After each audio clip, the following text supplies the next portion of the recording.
e a coisa não funciona. Por quê?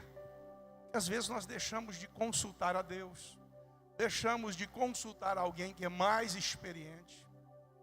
A decisão tem um poder de fazer avançar, ou de estagnar, ou de fazer retroceder. E a nossa vida é uma constante decisão. Você já parou para meditar nisso? Que a decisão é algo constante na nossa vida. É você que decide levantar de manhã e ir para o seu trabalho. Se você decidir não ir, tu vai perder o dia. Verdade? Vai descontar no seu salário. Porque esse mal vai vir? Porque uma decisão foi tomada. E toda decisão, ela vai trazer uma circunstância. E aqui nós estamos diante de um texto onde um governador, Pôncio Pilatos, está diante da maior decisão da sua vida, ou a maior decisão que qualquer homem no seu lugar teria que tomar. Você já pensou? Se fosse você, qual seria a sua decisão em relação a Jesus? Isso é forte. Paramos para pensar nisso. Pela história, esta foi a última semana de Jesus antes da crucificação. Um domingo como esse, ele adentra Jerusalém, cumprindo as escrituras, montado num jumento, ou num jumentinho, filho de jumenta. E quando Jesus ia entrando, as pessoas iam colocando suas roupas, iam colocando galhos, ramos de árvore, e Jesus ia passando, e eles iam cantando Hosana nas alturas, né? Ao rei, Hosana ao rei, ao filho de Deus, a raiz de Davi. Jesus cumpriu essa escritura. Jesus decidiu fazer assim. Ele poderia ter entrado num camelo bonito, porque qualquer ia emprestar um camelo bonito para ele. Mas por que Jesus entrou de jumentinho? Para cumprir as profecias que dele estava escrita. O Senhor veio e cumpriu, ele decidiu fazer isso. A decisão de Jesus que ele tomou em ocupar o nosso lugar, nos faz hoje reunirmos aqui para glorificar seu nome. Antes de nós decidirmos, ele decidiu por nós. E como tem sido o nosso relacionamento para com ele? E entra em Jerusalém, vai pensando. Purificou o templo de Jerusalém, que estava cheio de cambistas. O templo era um lugar de negociação. Quando subiam para o sacrifício, lá estava os cambistas trocando dinheiro, vendendo animais defeituosos. E Jesus chega e toma uma decisão. Faz a purificação do templo. Jesus pega um azorrague, que é um rei trançado, e começou a dar na turma toda, a derrubar as mesas, as bancas de dinheiro que estavam dentro da igreja, dentro do templo. E virou e fez um pandareco. E as pessoas disseram: com que autoridade você faz isso? Jesus quietou e falou assim: eu falo, se vocês falarem para mim, se o batismo de João era dos céus ou era dos homens. Aí eles tremeram na base, porque Jesus muitas vezes tinha uma resposta com uma pergunta. Jesus não afrontava, ele fazia as pessoas pensar. Essa é uma atitude também que nós precisamos amadurecer, não darmos má resposta, mas termos a decisão de fazer uma pergunta quando uma pergunta também nos é feita. Qual é a tua razão de estar fazendo isso? Qual é a tua decisão de estar fazendo isso? Agora você pode perguntar: e por que a tua decisão não é fazer isso? E nós temos que prestar conta das nossas decisões. Interessante que o Senhor faz aquilo tudo. Eles ficaram todos irados, mas ninguém podia tocar em Jesus, porque Ele veio para cumprir a sua palavra. E Ele disse: a casa do meu Pai será chamada casa de oração. Não fazei dela casa de salteadores, não fazei dela casa de negócios. Casa do meu Pai é casa de oração, lugar onde se vai buscar. Jesus tomou essa decisão e deixou ela implícita. Quando nós olhamos para Jesus purificando o templo, nós temos que falar: como é que eu estou? Onde é que eu estou? O que estão fazendo comigo? Aonde estão querendo me levar? São perguntas que você tem que fazer. Estou sendo levado para me aproximar do Senhor ou para fazer vontade de homem? Essas indagações você tem que fazer na sua vida. Estão fazendo negócio de mim ou estão fazendo a obra de Deus? Você tem que se indagar. Jesus disse que nos últimos dias seriam muito difíceis os tempos. E nós vemos hoje que as pessoas estão procurando lugares que trazem consolo e não confronto. O grande problema está instalado. Todos querem conforto, mas a palavra de Deus nos coloca em confronto. Confronto com o nosso eu, confronto com o nosso ego, confronto com a vaidade, confronto com o pecado, confronto conosco mesmo. Como o Senhor Jesus confrontou também aqueles que estavam no seu tempo. É uma decisão. Sermos confrontados pela palavra de Deus demonstra que Deus nos ama e que nós temos que tomar decisão pela palavra de Deus, não pela nossa vontade ou por aquilo que homem qualquer esteja falando.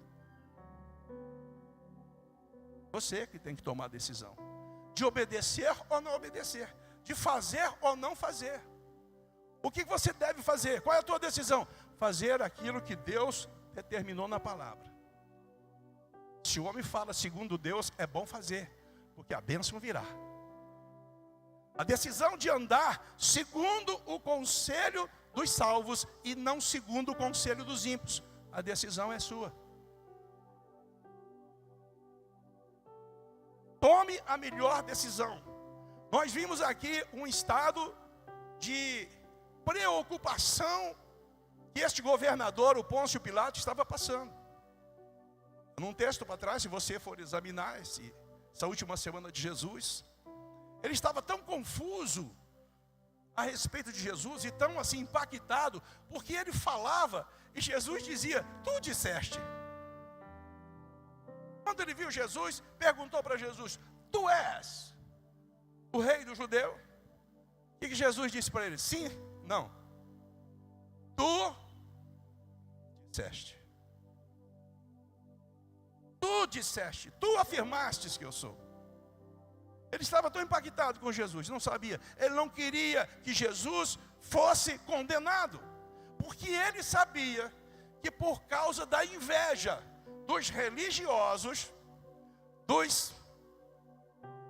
religiosos que ali estavam pegando no pé dele, falou: mas como que ele se diz filho de Deus? Mas ninguém tinha curado cego, ninguém tinha ressuscitado mortos, ninguém fez isso, só a autoridade do Filho de Deus. E mesmo assim os fariseus, da religião judaica, os farisaístas, os fariseus, os saduceus, estavam com inveja dele. Mas mesmo assim Jesus decidiu enfrentar. E Pilatos sabia que é por causa disso, da religiosidade que queriam se crucificar Jesus, matar Jesus. Aí ele pegou e enviou Jesus para o rei Herodes, sabendo que ele estava na região, enviou Jesus para Herodes. Quer dizer, colocou Jesus na primeira instância. E Herodes viu, já tinha ouvido falar, porque Jesus em 3 anos mexeu com a estrutura do mundo todo. E Herodes já havia falar, e queria que Jesus fizesse um milagre para ele. Jesus ficou na dele. Aí Herodes também escarneceu de Jesus. E um deles disseram: não sabe que eu tenho poder para te dar a vida, ou poder para te condenar? Aí Jesus dá a resposta de autoridade e de poder. Nenhum poder você teria se do céu não te fosse dado.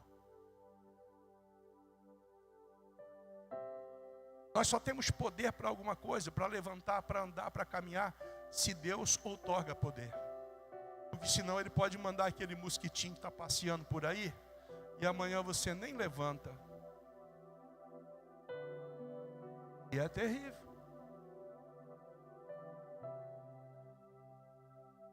Nós temos que decidir estar em aliança e em comunhão com esse Deus.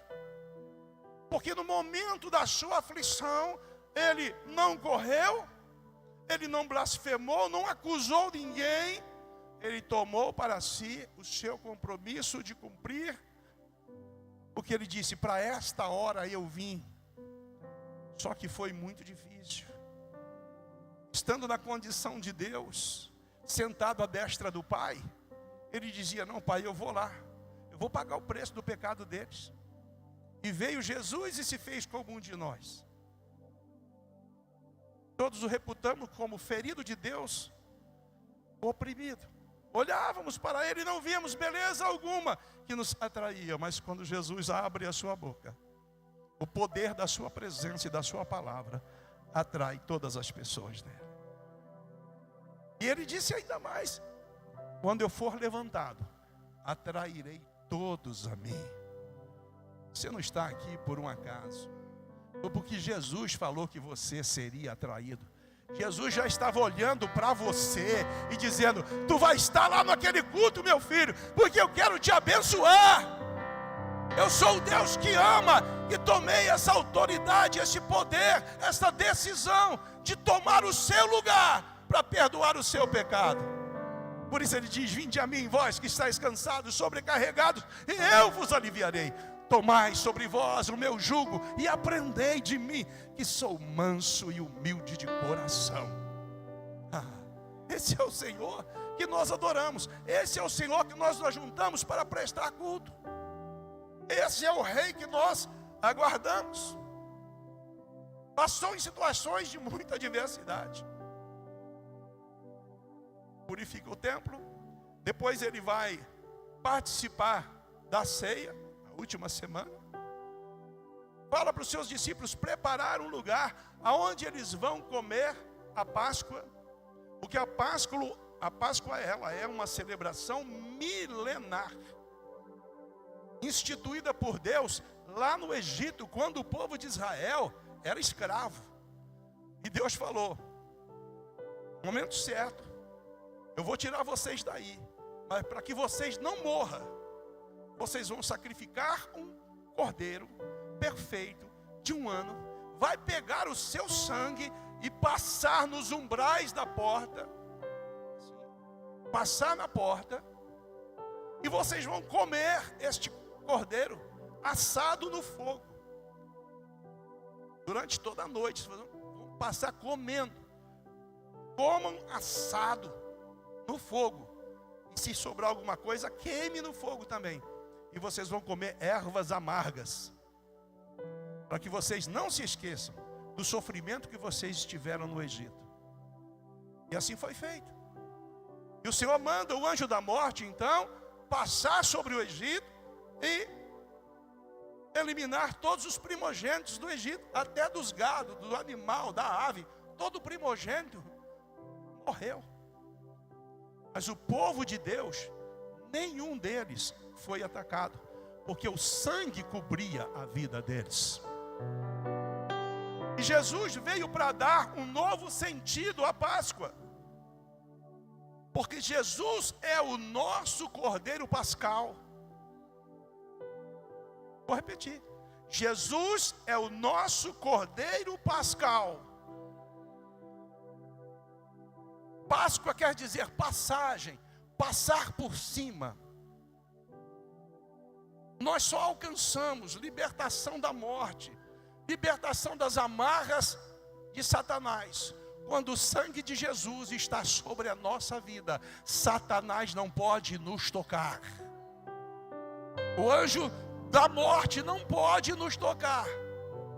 Não, nós estamos guardados sob o sangue do Cordeiro de Deus. Ele dá então um sentido novo à Páscoa junto com os seus 12 discípulos, porque Judas estava lá.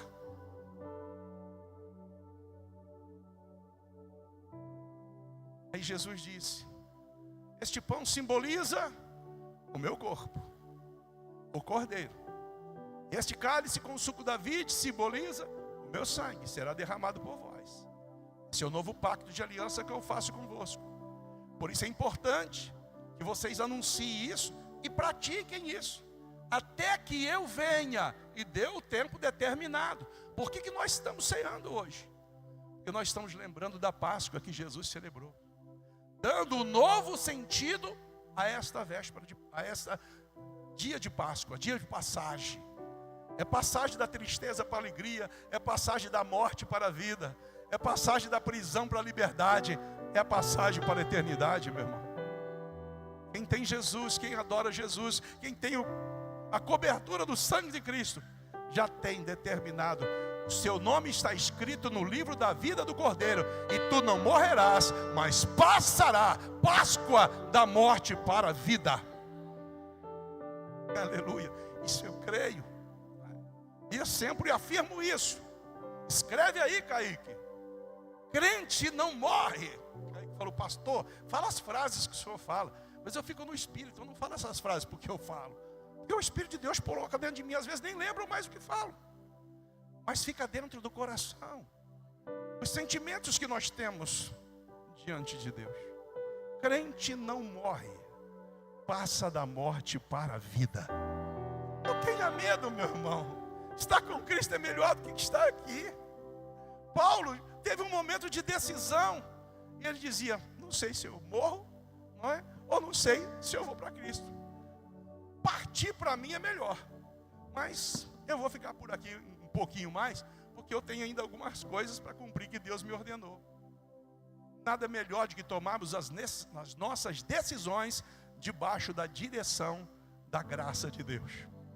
Pensa nisso, na importância da tua decisão.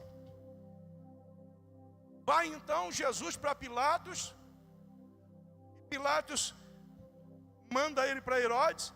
Herodes devolve ele para Pilatos.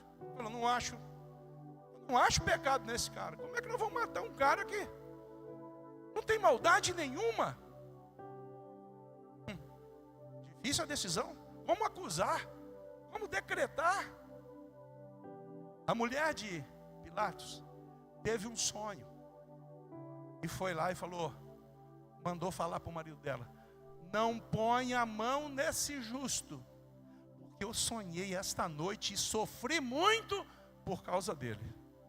Aí, meu amigo, aí ele ficou mais complicado ainda para tomar a decisão. Mas a válvula de escape dele é que era costume naquela época eles soltarem um dos prisioneiros.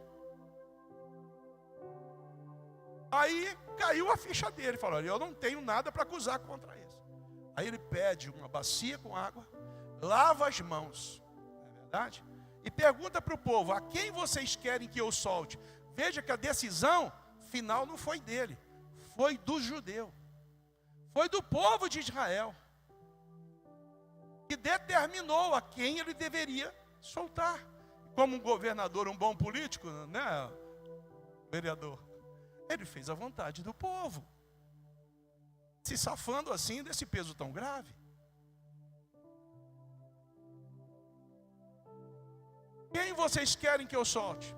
Jesus ou Barrabás? Quem que o povo disse? Solta Barrabás. Tinha feito uma confusão lá, ele era homicida, tinha matado uma pessoa. Mas o povo começou: solta Barrabás. E com Jesus, o Nazareno, o que é que eu faço? O que o povo disse? Crucificam, crucificam. Se fosse você naquela multidão, você gritaria: crucificam? qual seria a sua decisão? Fácil de responder quando nós conhecemos. Fácil agora. Eu jamais gritaria, né? Crucificam. Mas até aqueles que Jesus curou foram incitados a gritar crucifica. Porque até impedido de ir ao templo, eles impediam quem seguia Jesus. Não era brincadeira, não. Mas nós temos que pensar que as decisões que nós tomamos hoje, com relação ao que Ele fez por nós, às vezes nós estamos interiormente e por atitudes dizendo, crucificam, crucificam. Eu não quero estar com Ele. Ele me confronta. Ele me chama, na verdade. Ele pergunta para mim o que eu estou fazendo. E eu tenho vergonha até de conversar com Ele. Porque os pecados nos separam de Deus.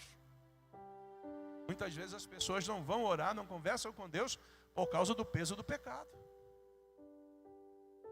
Então tome decisão de pedir perdão, de buscar santificação. Decida na tua vida buscar mais a presença do Senhor e estar com Ele. Então Pilatos ordena que Jesus possa ser então crucificado. Solta Barrabás. E o peso maior ficou sobre aqueles que disseram, quando ele lavou as mãos, eu estou livre do sangue desse justo. Os judeus disseram que o sangue dele caia sobre nós, sobre os nossos filhos.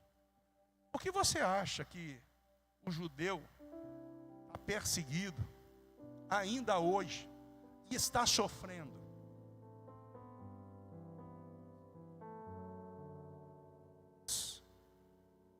Já parou? E os seus ancestrais, aqueles que crucificaram Jesus, diz, caia o seu sangue sobre nós. Por isso nós precisamos tomar a decisão e orar, para que Deus perdoe o povo judeu, porque muitos deles nem aceitam ainda Jesus como Salvador. Mas quando a igreja clama, o Senhor responde. Abençoa Israel, Pai. Abençoa Jerusalém. Abençoa o teu povo. Nós queremos que a tua palavra cumpra sobre eles e sobre nós que estamos te esperando. Decida não amaldiçoar aqueles que já estão debaixo de maldição, mas pedir para que o Senhor perdoe, para que haja cumprimento das Escrituras e nós possamos ver e nos encontrar com Jesus na glória.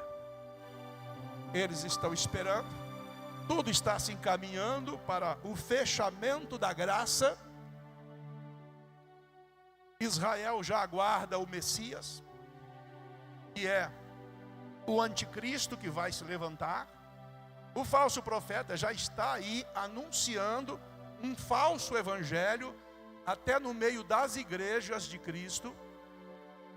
Está sendo pregado um evangelho distorcido da palavra. Eles vão caminhando até que eles jogam a semente da injustiça no meio. E como as pessoas estão buscando conforto e não confronto, engolem tudo. Então decida pedir ao Senhor discernimento de espírito. Senhor, não me deixe enganado com o mundo. Não me deixe, Senhor, sofrer aquilo que os homens estão falando sem a autoridade da tua palavra, mas cobre a minha vida com o teu sangue e habita em mim, Espírito Santo. Isso eu decido, porque eu quero estar eternamente contigo. Decida por Jesus. Cuidado. Geralmente a gente gosta de estar onde a nossa carne sente prazer. Só que há um grande embate entre a carne e o espírito. O Senhor nos orienta a respeito disso. E nós temos que tomar a decisão. As coisas da carne é carne, as coisas do espírito é espírito. E aqueles que caminham pelo espírito caminham para a vida. E os que caminham para o prazer da carne caminham para a morte. Temos que tomar decisão e sabermos escolher. Peça então: Senhor, me ajude a tomar a decisão certa, a decisão coerente conforme a tua vontade, para que eu possa, Senhor, cumprir aquilo que o Senhor determinou a meu respeito. E concluindo a última semana de Jesus, ele foi para o Getsemane orar, e lá Jesus orou até suar gotas de sangue. Você já pensou? Estar num estado de suar gotas de sangue, tristeza, de angústia, porque ele sabia o que estava esperando ele. Para você um pouquinho e pensa. Você tem uma cirurgia marcada para sexta-feira que vem. Você sabe que a cirurgia não é fácil. Vai colocar uma válvula no coração, vai trocar um negócio, vai fazer alguma coisa dentro de você. Você já não dorme de noite. Verdade? Fica preocupado. É uma coisa de doido. Você imagina Jesus sabendo o que ele tinha que enfrentar. O escárnio, o sofrimento que ele tinha que enfrentar. Por causa de nós, por cada um de nós. Ele foi. Ali naquele Getsemane, depois de orar, foi traído por Judas, que foi lá com os soldados romanos. Ali Jesus foi preso. Depois de orar, suar gotas de sangue, de clamar por nós, de se oferecer por nós. Aí ele preso, levado, passou por um pseudo-julgamento, foi caluniado, foi espancado, sofreu por nós. Mas ele tomou a decisão e foi até o fim. Quando você toma a decisão de seguir Jesus, não importa as pancadas, não importa a calúnia, não importa a perseguição, importa é o poder da tua decisão de permanecer firme até que Jesus venha te buscar. Guarda essa palavra no teu coração. Inclina agora a tua cabeça enquanto eu vou pedir para os irmãos que vão nos ajudar a ministrar a ceia. Pode entrar. Pai, em nome de Jesus, nós te adoramos. Senhor Jesus, nós queremos te agradecer por tudo que o Senhor decidiu em fazer por cada um de nós. Senhor, sonda agora estes corações que ouviram a tua palavra e cada uma das tuas decisões, e nos ensina a tomar as melhores decisões que nos aproxime do Senhor, Pai. Nos ensina a tomar decisão para dizer não para este mundo, para dizer não para o pecado. Nos dá força e graça, Espírito Santo, para termos a atitude de filhos do Senhor. Abençoe, Pai, de uma forma especial, porque agora vamos cumprir a ordenança que o Senhor determinou naquele dia. Fazer isso em memória de mim, até que eu venha buscá-los. E é isto que faremos agora, Pai. Por tua graça e misericórdia, assim nós decidimos te obedecer, em o nome de Jesus. Amém e graças a Deus. Pode dizer graças a Deus? Aleluia, glória a Deus. A pastora vai ler para nós aqui 1 Coríntios capítulo 11.